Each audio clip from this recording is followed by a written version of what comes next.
ഇപ്പൊ ഇൻസ്റ്റാഗ്രാമിലാണെങ്കിലും ഏറ്റവും റെലവന്റ് ആയിട്ടുള്ളൊരു ടോക്ക് നടക്കുന്നത് നമ്മുടെ ഗൗരിക്ക് നേരിടേണ്ടി വന്ന ബോഡി ഷേമിങ്ങിനെ കുറിച്ചാണ്. ബോഡി ഷേമിംഗ് എന്ന് പറയുന്നത് എല്ലാവർക്കും ഒരുപോലെ തന്നെയാണ്. നമ്മളെപ്പോലുള്ള സാധാരണക്കാർക്കും ഈ പറഞ്ഞ പോലെ ഫിലിം ആക്ട്രസിനാണെങ്കിലും. ബോഡി ഷേമിംഗ് നമ്മൾ ഒരുവിധപ്പെട്ട എല്ലാവരും ഇപ്പം മെലിഞ്ഞിരിക്കുന്നവരാണെങ്കിൽ അതിൻ്റെ പേരിലും, ഇത്തിരി വണ്ണം വെച്ചിരിക്കുന്നവരാണെങ്കിൽ അതിൻ്റെ പേരിൽ ഈ ബോഡി ഷേമിംഗ് നേരിടേണ്ടി വന്നിട്ടുണ്ടായിരിക്കും. വളരെ ക്രൂരമായിട്ടുള്ള ബോഡി ഷേമിങ്ങിന് ഒരു ഇര കൂടിയാണ് ഞാൻ ട്ടോ.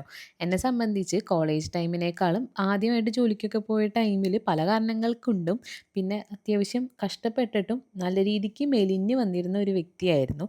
അതിനുശേഷം പിന്നെ നമ്മുടെ പല ജീവിത സാഹചര്യങ്ങൾ മാറി. നല്ലോണം ഫുഡ് അടിക്കാൻ ഈ പറഞ്ഞ പോലെ തന്നെ സെൽഫ് ഏൺ ചെയ്ത് തുടങ്ങി. ആ ടൈമൊക്കെ ആകുമ്പോഴേക്കും നമ്മൾ അത്യാവശ്യമൊക്കെ വണ്ണം വെച്ച് തുടങ്ങി. അപ്പോഴാണെങ്കിലും പണ്ട് കണ്ടിരുന്ന ആളുകളൊക്കെ "എങ്ങനെ ഇത്ര വണ്ണം വെച്ചത്? ഭയങ്കര വണ്ണായല്ലോ!" ഇപ്പോഴും അതെ കാണുമ്പോൾ പറയും. പണ്ട് നമ്മൾ മെലിഞ്ഞിരുന്നു എന്ന് വെച്ചിട്ട് എപ്പോഴും നമുക്ക് ആ ഒരു ബോഡി ഷേപ്പ് മെയിൻറ്റെയിൻ ചെയ്യാൻ പറ്റീന്ന് വരില്ലല്ലോ.